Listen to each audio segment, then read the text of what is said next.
up tonight, straight up, one popular pastor is saying there is no such thing as marital rape. Many would disagree. The grand recap of Thursday night's unveiling of the 50th anniversary of Independence's theme and logo is on its way. We have a guest live in studio. Yes, Maestro Fred Ferguson joins us live. And the who's who of local entertainment donning the red carpet last night at the premiere of Season 3 of Goombay Kids. Our Jean Joseph was there. The details straight ahead in the arts and entertainment segment.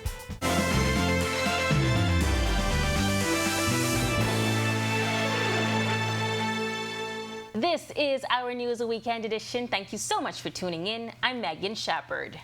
A well-known pastor is questioning where the term marital rape came from, as he believes it doesn't exist. He says the way it's being handled will destroy families. Bethany McDermott has the story.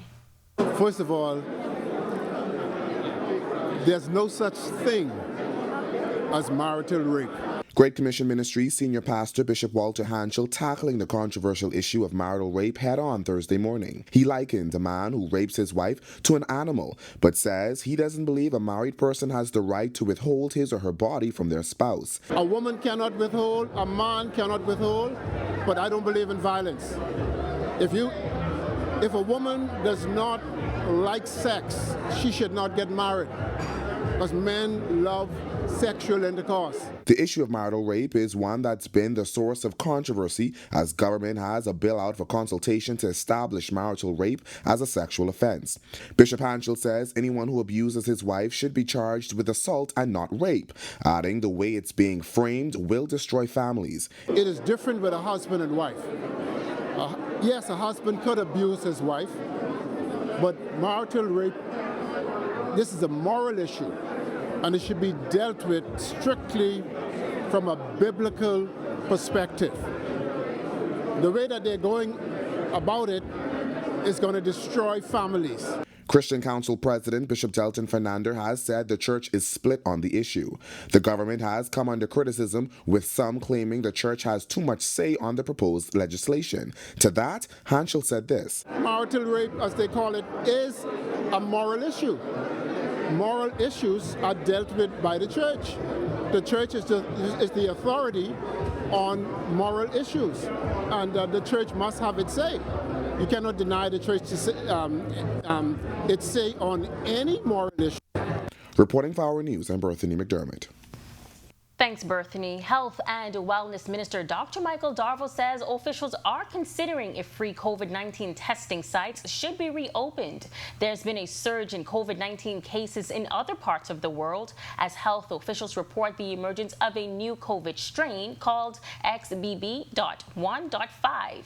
While the new variant hasn't been detected in the Bahamas, Bahamians are still advised to be cautious. Darville explains that the COVID situation in the Bahamas remains fluid. I've always said that the incidence of COVID in the Bahamas is very fluid. We have a very robust tourism sector, and sometimes we have the potential of importing cases. We have Bahamians who travel into areas where the incidence of COVID is a bit higher than the Bahamas, and they come back home. And so our job is to monitor and make those decisions when we think they are appropriate. At this particular time, we believe the accessibility of COVID testing at the South Beach Clinic, the accessibility of COVID testing at our tertiary facility exists, and we will continually monitor the situation. Police are investigating the circumstances surrounding a shooting death that occurred shortly after 5 p.m. yesterday. Reports indicate that the victim, along with co-workers, were at the rear of a residence on Faith Avenue South when one of the co-workers attempted to clear a high-powered rifle. That's when the weapon discharged, hitting the victim to the upper body. Police are currently questioning a 27-year-old man in connection with the incident. His Majesty's coroner is investigating the sudden death of a 60-year-old in a cell at the Central Police Station. The 60-year-old was arrested yesterday for a stealing matter. Reports say he was discovered unresponsive shortly after 7:30 a.m. this morning while routine checks were being made. An autopsy will be performed to determine his exact cause of death. Also in from police, a 65-year-old man is in custody after he was found in possession of 5 kilos of suspected cocaine.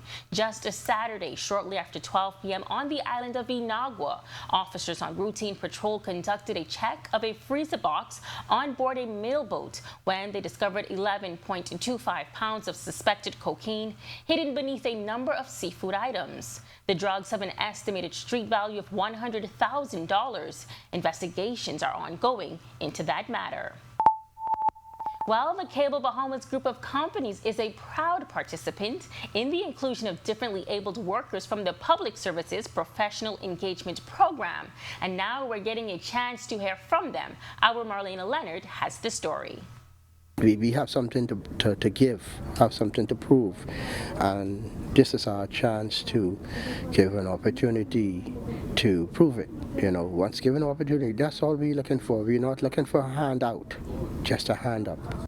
That's Alan Arana, one of the differently abled participants of this year's Public Service Professional Engagement Program, also known as PSPEP, now working at Cable Bahamas. This year is the first time the 52-week PSPEP program specifically sought out differently abled applicants, and Cable Bahamas' Vice President of Marketing and Consumer Relations, Amber Carey, tells us she had a personal connection to making sure opportunities were more inclusive. So I do have a close cousin of mine that has autism, and I've seen how underserved the uniquely abled community is. And so we looked at this program and we thought it was a great opportunity to partner with the government. And, you know, with 20 participants now, we think we've seen, you know, within the last 3 months, much success and a lot of green shoots in what they bring to our company and to our team.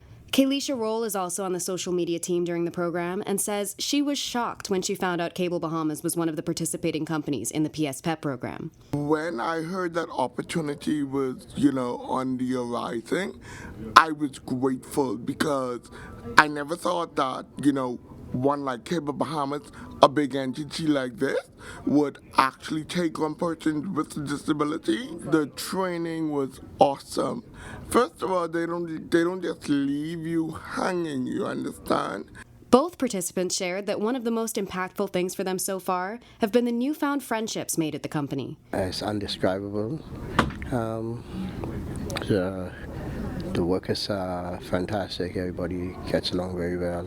I feel right at home. And Carrie says members of corporate Bahamas who aren't participating are missing out. What we've realized is this is an untapped talent pool here in the Bahamas.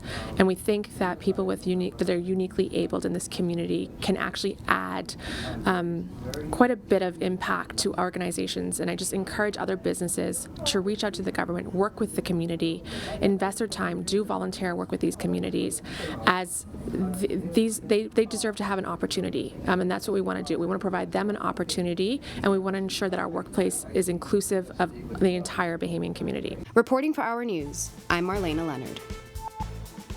Awesome initiative. Thanks, Marlena. And coming up right after the break, we have an in-studio guest in the person of Maestro Fred Ferguson, well-known musician and producer, the producer of Thursday night's grand unveiling. Stay close.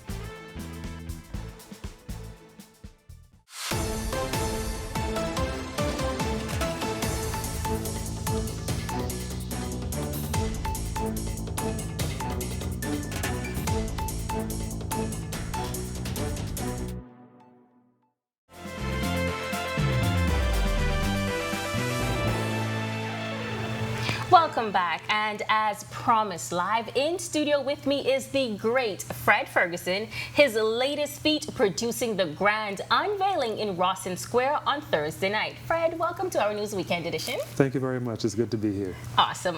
Glad to have you here. So we know that you were very pleased with the way things went on Thursday night.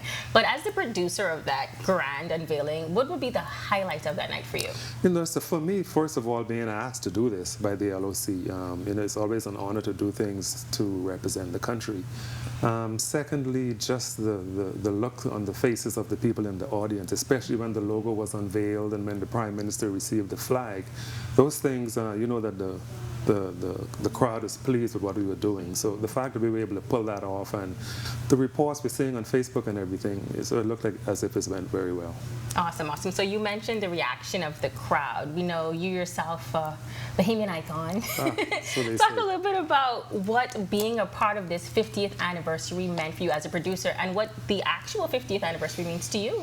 50 years in, we have a lot to celebrate. We have a lot to not be proud about as well. But I mean, we're here, a little nation where we are standing strong 50 years in. So that's something to be proud of. I mean, I keep saying when I talk to people, we can make 50 year one, because we have done that first 50. Now we could fix things that we didn't do right before. And so I was around with this white beard, you could say, in 1973. I was in Deadman's Key, Long Island, though, as the organ player when the flag raised there. So I can't relate to what happens in Clifford Park except for the history. But for me, 50 years in, it just means a lot that we should be, and we are a proud nation, and we have a lot to celebrate. What are your hopes for the country going forward? Listen, man, like I say, 50 is year one. There's so many things we can do that we can fix what we didn't do properly in the first 50, but going forward, we could learn from those mistakes. Because, identifying ourselves, knowing who we are, naming our music, understanding what makes us uniquely different from everybody else. And so if we take that approach, I believe going forward, we're going to make a major mark in the world. Awesome perspective. Awesome, awesome. And so, going back to Thursday night, as we mentioned, we are on the countdown to the country's 50th anniversary of independence. The 50th anniversary logo and theme was unveiled on Thursday night downtown New Providence. Bahamians from across the country turned out for the massive event. In this report, our Italius Hall spoke with the producer of the event, who shares what the planning process was like.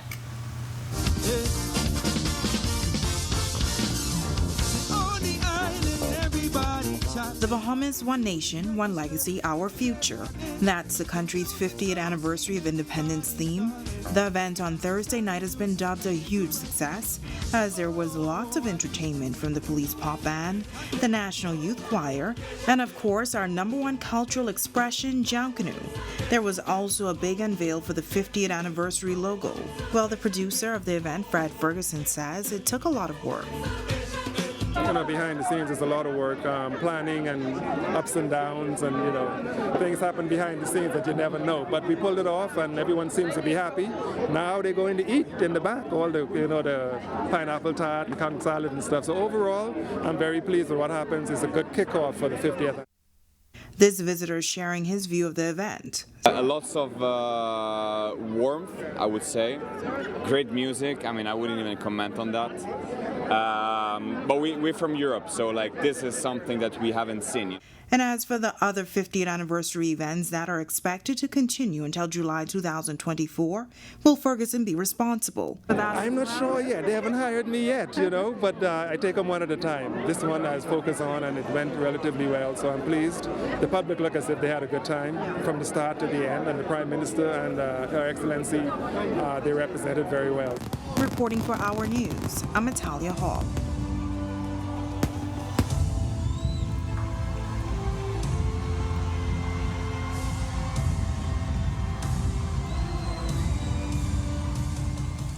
Thanks, Italia, and thank you to the man, the myth, the legend, Mr. Fred Ferguson. Thank you. So you said you're not hired yet for 2024, but we look forward to seeing you doing more great things. I did last year, and the reports were really good for the 49th. So if that is used as a reference, maybe I'll get called for the 50th. But if they call me, I'm ready. If they don't, I'm still celebrating and proud to be Bahamian. I know a long list of things are on the slate as we approach 50th. Any top secrets you can share with us about what's planned? Personally or nationally? Both. Well, personally, I'm going to keep working and promoting and producing more music for artists, especially focusing on what I'm going to be calling the Gombe music of the Bahamas, with the substrates, rake and scrape and Jankanu and so forth. So I'll be working that. But nationally, I'm just going to do everything that I can to represent the country wherever I am. Awesome, awesome. Once again, thank you so much for joining us. I appreciate it. Thank you for having me. Weekend Edition. I appreciate it. Awesome. And still to come on Our News Weekend Edition, some good news for for WNBA player Jonquel Jones. Let's just say we all should put ourselves in a New York state of mind. Stay close for the details. And hoist up the John B. sail, see how the sail sets. Well, I'm no singer, but stay tuned for the details on a documentary on sloop sailing. Stay close.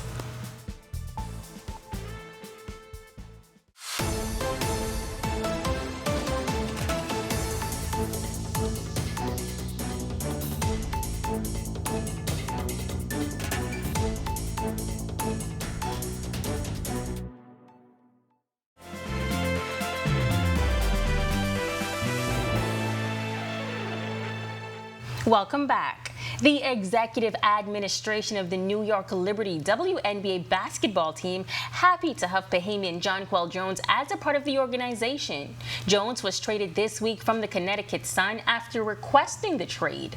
Liberty General Manager Jonathan Kolb says the trade was overdue, adding that he's had Jonquel's jersey for a long time. Deals like this are hard, and it takes time, and it takes a lot of people. It's not just one person. So to kick that off, I really want to thank our ownership group. Whenever you get a player of this caliber, you have to give up value. It's hard. Players like Jonquel do not become available very often. So the idea of pairing her with Sabrina is really exciting. And I think they're going to be a dynamic duo for a long time. I really do. And Jonquel has done her research. She knows what the Liberty has to offer. Playing against Liberty last year, I saw a shift in the culture. That was for sure. The way that they played, high octane basketball, playing both sides of the ball. A lot of young talent that was very, lively, and you could see that they were invested in winning and like I said, changing that culture. So for me, I wanted to be a part of that. Obviously, great coaching staff. You've seen what Sandy's done, what Olaf has done in their careers, and so. Alive is ready. That, according to Cable Bahamas' manager of B2B sales, Delmaro Duncombe, who says the company picked up some tangible experience last year. Alive was officially announced as the broadcasting and communication sponsor for the 50th Carifta Games here in the Bahamas in April. The NACAC event in Grand Bahama, which you referenced, we had tremendous opportunity with that. I was on the ground for that event, and we had our team that broadcast in that event, and I think it was a terrific warm-up going into Junkanoo, which again we were able to garner a lot of lessons, and so coming up for these Carifta Games, we are prepared to make sure that the communications, not only the broadcasting, but the communications between the officials, the athletes village, and everything that goes into the coordination of a successful event from a communication standpoint, we have learned those lessons, and we are ready to go for these Carifta. Duncombe adding that lessons were also learned from both Junkanoo parades, and he does not foresee any problems for Carifta 50. We don't anticipate any challenges with anyone wanting to visually take part in these 50th Carifta Games in terms of broadcasting. Sailing set to be named the national sport of the country as we approach our 50th anniversary of independence. And this past week, a full-length documentary on the history of sloop sailing was officially released to the public. Here's that story. See How the Mainsail Set is a full-length documentary showcasing the unique aspects of sloop sailing, as well as highlighting iconic sailors and legendary boat builders. Family Island Affairs Minister Clay Sweeting sharing the importance of the documentary as the country prepares to celebrate 50 years of independence. What's so exciting about this is we were able to travel throughout the Bahamas. The team did a wonderful job to ensure that they captured the essence of what sailing and regattas mean, not just to the people or the sailors who experience sailing, but also to the people on the ground and the people throughout the Family Islands. So I think it's important for us as a government and us as a ministry to ensure that we support our culture, to support the sport, and leading towards the 50th as we are about to announce it as a national sport. Executive producer Fred Mullings says the documentary tells the story of regatta, but from the vantage point of the sailors, and that he wanted to record the history of regatta, reflecting on its elevation and the development of Family Islands. We didn't really get involved too much with the culture or the development of the history of the Bahamas, but from a a worker's perspective, from a salesman's perspective, and that in itself told the story. We could go more in depth as to how the country has evolved. However, from a sailing perspective, these boats were more than just regatta racing boats. They were the lifeline of the country, particularly back 40, 50, 60 years ago.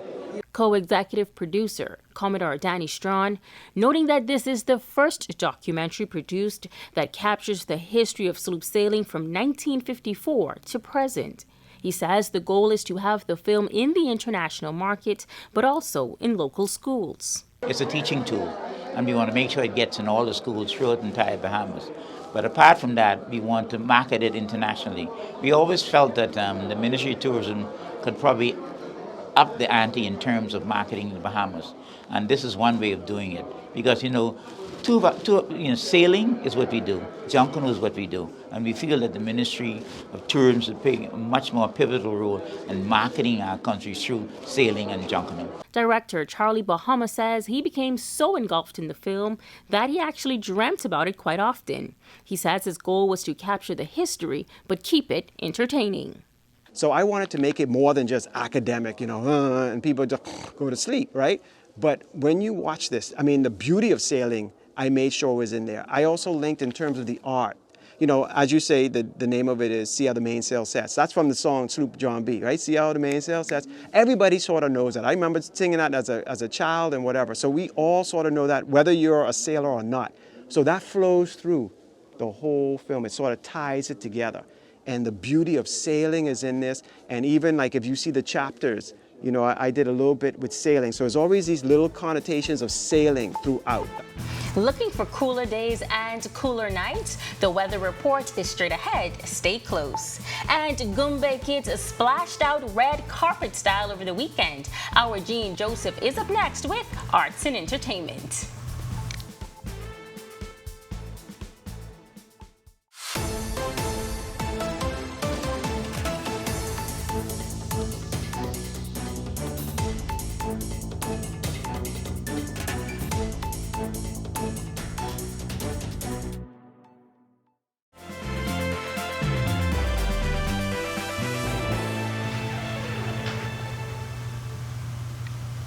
Welcome back to the weekend edition. Waiting on those cool days and nights to return? Well, let's see when they're coming up. Here's a look at the forecast over the next few days.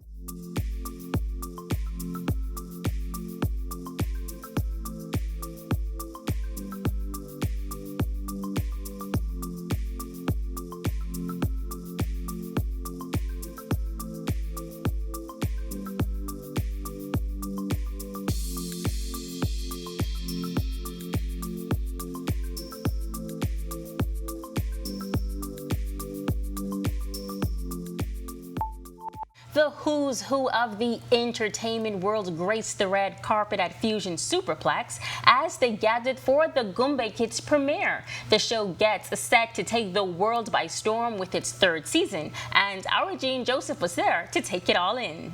Friends, family, and supporters joined the cast and crew of the award-winning Goombay Kids Learning Adventure Show as they gathered for the premiere of 2 special episodes, the precursors to Season 4.